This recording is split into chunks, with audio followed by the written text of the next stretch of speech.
Il est crucial de parler de la place de la femme dans les domaines ou métiers dits hommes. Dans le cadre général, nous allons parler des métiers de la construction de façon spécifique ou encore dans un cadre particulier. Nous allons parler dans le domaine de l'architecture. L'objectif ici est d'éclairer sur les défis, mais aussi sur les avantages à être une femme dans ce secteur. Cette vidéo fera donc l'objet d'une ouverture dans ce sens et au terme de celle-ci, tu auras la possibilité d'apporter des éléments en commentaire qui te semblent pertinents.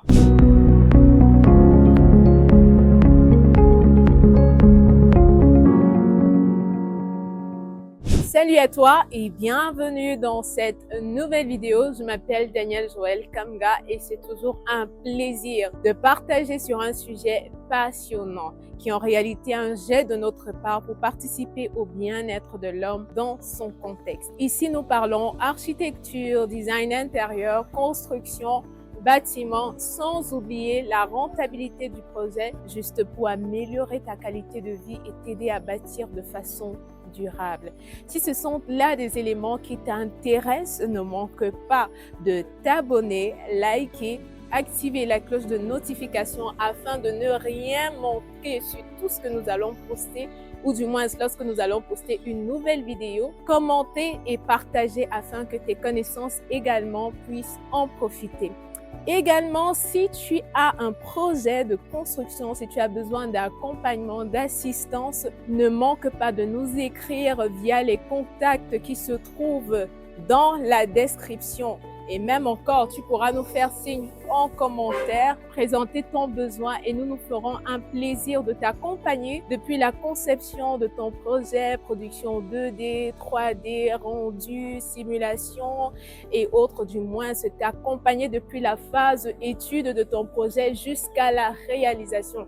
Et ce peu importe où tu te trouves dans le monde. Le premier défi rencontré est celui du stéréotype du genre. En tant que femme dans ce secteur, tu as déjà eu à écouter ce genre de phrases. Comme quoi, je vais prendre l'exemple, l'architecture est un métier d'homme. Le génie civil est un métier d'homme. Pour ne citer que les deux-ci, parce que ce sont des domaines que j'ai eu à affronter en termes de formation et dans lesquels je me trouve actuellement. J'ai eu à entendre ces phrases comme pour dire que il y a des domaines qui sont propres aux hommes et des domaines qui sont propres aux femmes. Personnellement, ce que je pense, c'est qu'il y a des domaines qui sont à forte probabilité masculine et les domaines qui sont à forte probabilité féminine. Mais après, c'est chacun qui ressent à l'intérieur de lui le domaine qu'il veut faire. Et sincèrement, j'encourage, que ce soit toi femme, que ce soit toi connaissance d'une femme, encourager cette femme-là qui te dit « je veux vraiment exceller dans ce domaine ». Laisse-la faire, laisse-la affronter et elle-même aussi en découvrant que là, il s'agit d'un domaine vraiment fort pour moi, elle-même, elle va rebrousser chemin. Mais a priori, qualifier une personne, vraiment calquer quelqu'un ou taxer quelqu'un, avoir des préjugés, sincèrement, c'est assez frustrant. Mais également pour une femme qui veut se lancer dans ce secteur-là, c'est un réel défi à relever parce qu'on peut voir physiquement que tu es une femme, sinon à l'intérieur de toi, tu peux avoir tout un potentiel. Et ne manquons pas aussi de réaliser que dans le contexte actuel autour de nous, on retrouve bien. On voit généralement même des hommes, parce que si on veut parler en termes culinaires, on a l'impression que la cuisine, c'est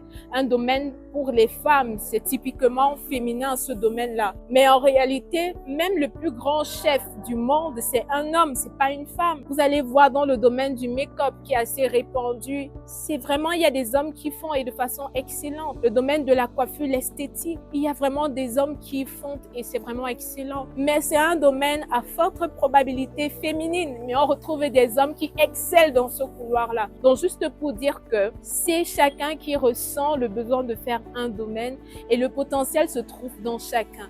Mais déjà, si tu as l'habitude d'entendre ces préjugés, que cela ne te freine pas, ce n'est qu'un défi. Fais montre de ce qui est à l'intérieur de toi. Et sincèrement, je crois que le reste suivra et ces mêmes personnes sont celles qui vont t'encourager en voyant tes prouesses. Le second défi est celui de l'équilibre entre la vie professionnelle et la vie personnelle. Ce n'est pas généralement évident pour des femmes de concilier les exigences du travail et la vie familiale.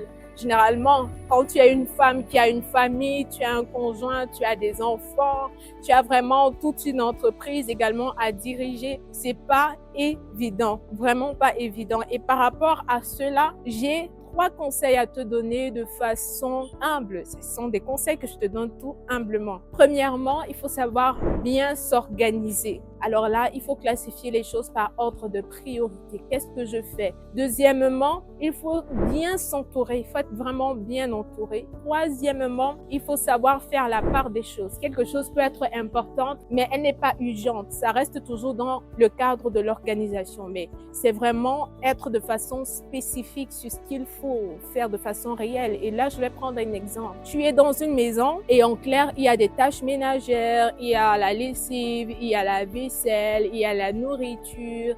Il y a tellement de choses à faire. À côté de ça, tu dois travailler. Parfois même, si c'est toi qui es responsable, tu es chef d'entreprise, tu dois ouvrir ton entreprise à une certaine heure. Tu dois ouvrir les bureaux à une certaine heure. Tu dois être présente à une certaine heure pour tout vérifier. Et là, tu peux te dire, mais c'est compliqué parce que déjà, il y a des exigences familiales auxquelles je dois répondre. Il y a maintenant des exigences au travail, mais comment je fais? C'est pénible. Et généralement, on dit dans ce domaine, il est difficile de trouver une femme qui a réussi sur le plan familial parce que elle est tellement prise à beaucoup de choses et vraiment s'occuper de la famille, ça devient encore une charge. Mais en réalité, lorsque tu es bien entouré, lorsque tu as de bonnes personnes, et vraiment sur ce plan, j'ai eu cette grâce d'avoir un partenaire qui est compréhensif parce que s'il ne l'était pas, ça devait être archi compliqué parce qu'il y a tellement de choses à faire. Entre faire toutes les tâches qu'il faut faire et vraiment se mettre au travail, parfois tu peux te retrouver épuisé.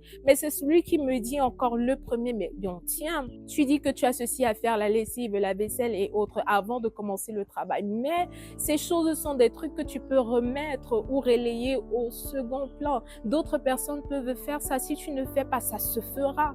Mais il y a des choses que tu dois faire, c'est indispensable et il faudrait que tu les fasses pour que ça avance et tu dois te focaliser sur ces éléments-là. Mais voyez-vous que si c'était pas quelqu'un qui comprenait les contraintes, les difficultés ou encore tout le travail que ce secteur demande, nous ne devions jamais nous comprendre. Et vraiment, dans toute la frustration possible, dans tout ce qui est pénible par rapport à ce domaine, ne pas être épanoui encore, même au niveau du travail, le rendement n'y est pas. Donc, c'est pourquoi il est vraiment important d'être bien accompagné, bien entouré et vraiment, par la suite, tu pourras te développer ou même avancer bien plus que ce que tu pouvais penser. Parce qu'il est toujours bien d'avoir auprès de soi quelqu'un qui peut te booster et te donner de ressortir en fait le meilleur de toi. Nous ne sommes pas que sur YouTube, nous sommes également présents sur les plateformes comme Facebook et TikTok. Et les liens d'accès à nos comptes se trouvent dans la barre de description. Nous avons également un contact WhatsApp et une adresse email rattachée à ces comptes ou à ces liens d'accès dans la barre de description. Donc, si vous voyez dans le domaine que nous faisons, qui est le domaine de l'architecture, de la construction, le bâtiment et autres, tout autre contact ou toute autre information en dehors de celle par le lien ou par les liens d'accès à nos différentes plateformes, contacts et emails, il ne s'agit pas de nous. Donc, faites vraiment attention aux usurpateurs. Donc, comme troisième défi, c'est le manque de représentation ou de mentorat. Généralement, on a un peu de la peine à retrouver quelqu'un qui soit très proche de nous premièrement, parce que quand on parle de mentor, on va dire tous, nous avons des modèles. Maintenant, si on parle d'architecture, presque toutes les femmes connaissent Zaha Hadid. On la connaît, mais ça, c'est un mentor, c'est peut-être un modèle qui est lointain. C'est une femme et peut-être tu vas essayer de regarder son parcours, comment elle fait pour concilier ceci et cela, peut-être connaître son histoire et voir comment elle a pu relever certains défis. Parfois même si elle n'a pas eu un cadre familial et autres, l'élément qui t'a vraiment poussé à admirer son parcours peut également te donner les moyens de savoir comment toi-même tu peux procéder afin d'atteindre un certain niveau auquel tu aspires. Si tu n'es pas femme ou bien si tu es femme et que tu n'as pas pour mentor mentor ou modèle une femme comme toi, ce sera un peu compliqué parce que si tu as un homme comme mentor, comme modèle, ce sera dans un secteur particulier, ce sera dans un contexte bien précis parce que déjà, vous n'êtes pas tous deux confrontés aux mêmes défis. Peut-être dans le cadre professionnel, oui, vous pouvez avoir les mêmes contraintes, vous faites face aux mêmes exigences du domaine. Mais pour ce qui est de la personne, vous ne faites pas face forcément aux mêmes difficultés. Donc, tu ne te projettes pas facilement dans un homme, que ce soit sur le plan familial, que ce soit sur tout autre plan en dehors du cadre professionnel et même le cadre professionnel. Parce qu'il y a une façon de fronter un problème en tant qu'homme, une façon de fronter un problème en tant que femme. Donc, à ce niveau, il faut vraiment prendre conscience de cela. Et le fait de n'avoir pas une représentation très proche peut parfois nous pousser à regarder un peu comme je ne me retrouve pas trop et vraiment comme je ne vois pas de modèle, je peux tendre à me dire ah c'est pas vraiment possible, j'ai pas quelqu'un pour me booster, j'ai pas quelqu'un sur qui je peux me calquer, visualiser où je voudrais arriver, comment je peux faire pour atteindre mes objectifs, qui les a atteints avant moi. Bon, c'est aussi un défi, mais ça existe.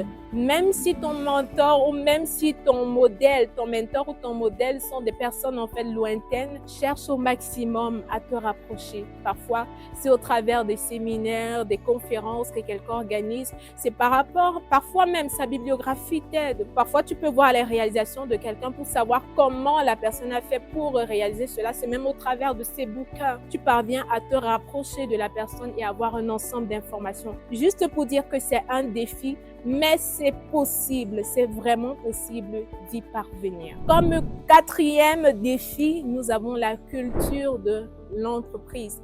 On sait bien que dans un domaine à forte probabilité masculine, il y a généralement une ambiance masculine. Vraiment, on se retrouve généralement confronté à des personnes qui pensent tous d'une certaine manière et qui généralement caricaturent les femmes. Vous allez voir un groupe d'hommes là qui te diront en réalité, les femmes sont comme ceci, les femmes sont comme cela, les femmes, les femmes, les femmes, les femmes. Et généralement, si tu es femme, tu peux te sentir soit rabaissée, ou même encore, si tu veux fronter, tu vas te voir en train de cultiver une attitude d'homme parce que tu es dans un environnement d'homme. Et la vérité aussi est que c'est un truc à prendre avec beaucoup de pincettes parce que moi-même, dans mon parcours scolaire, il arrivait des fois où j'étais la seule femme dans ma classe, dans ma promotion, j'étais la seule femme, j'étais entourée d'hommes. Est-ce que c'était évident? Pas vraiment, parce que la sensibilité féminine que tu peux avoir avec une autre femme, ce n'est pas trop ça. Et puis tu évolues dans un contexte masculin. Mais toujours est-il que ça ne peut pas t'empêcher d'atteindre ton objectif. Ainsi, je viens comme pour t'encourager en disant qu'un défi n'est pas forcément un élément qui te pousse au bas, mais c'est un élément que tu dois surmonter afin d'atteindre tes objectifs. Ceci pour te dire qu'à côté de ces défis-là, il y a également des avantages. Il n'y a pas simplement des défis rattachés au fait d'être une femme dans un secteur de construction, ou même encore dans un secteur dit homme. Mais il y a également des avantages. Il y a des prédispositions que les femmes ont, qui les favorisent dans ce secteur. Et là, nous allons en parler dans la deuxième partie de cette vidéo.